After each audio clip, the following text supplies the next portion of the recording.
আসসালামু আলাইকুম ওয়া রাহমাতুল্লাহ।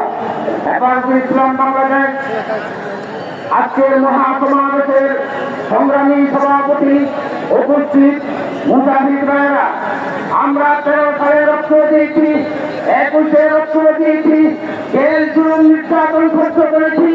নারী নীতি মানার জন্য যদি আবারও রক্ত দেওয়ার প্রয়োজন হয়, আবারও যদি ফিরে যাওয়ার প্রয়োজন হয়, আমরা সবাই প্রস্তুত আছি ইনশাআল্লাহ।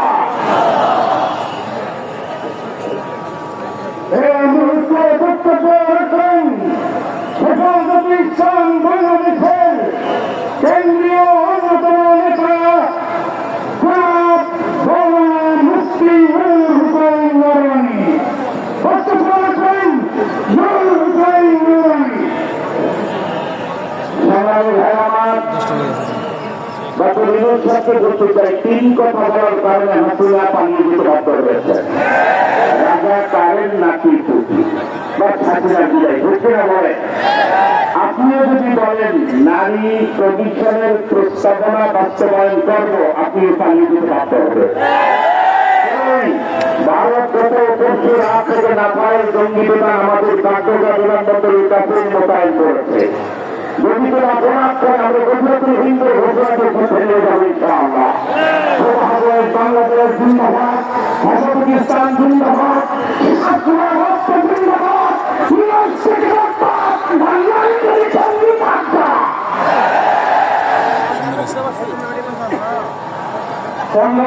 উপস্থিতি এই পর্যায়ে বক্তব্য রাখবেন গাজীপুর জেলা সভাপতি হযরত মাওলানা মুফতি মাসউদুল করিম।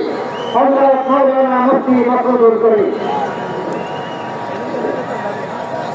সংগ্রামী তরুণী জনতা, আজকের এই সমাবেশে আমি স্পষ্টভাবে বলতে চাই, নারী সংস্কার কমিশন যেটা সরকার গঠন করেছে সেটা ইতিমধ্যে অভিশপ্ত প্রমাণিত হয়েছে।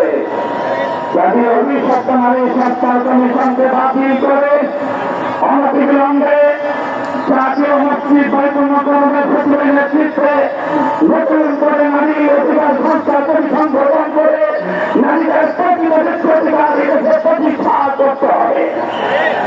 দ্বিতীয় কথা হচ্ছে, আমরা লক্ষ্য করেছি জাতিসংঘ কর্তৃক বাংলাদেশের রাখাইন সীমান্তে নাগরিক ট্রাইব্যুনাল গঠন সম্পর্কিত একটি প্রস্তাবনায় বর্তমান সরকারের প্রধান উপদেষ্টা ইতিমধ্যেই তিনি তার প্রতি সমর্থন ব্যক্ত করেছেন।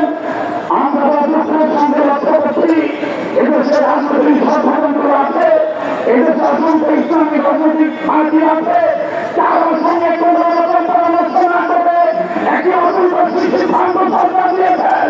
অনতিবিলম্বে এই সিদ্ধান্ত স্থগিত করে দেশের সকল রাজনৈতিক ও রাজনৈতিক দেশ সৈনিক শক্তির সঙ্গে গোষ্ঠীর সঙ্গে পরামর্শ করে উপযুক্ততা বিবেচনা করে তারপরে এই পদবী কেন্দ্রের গঠনের সমর্থন দেওয়া যেতে পারে।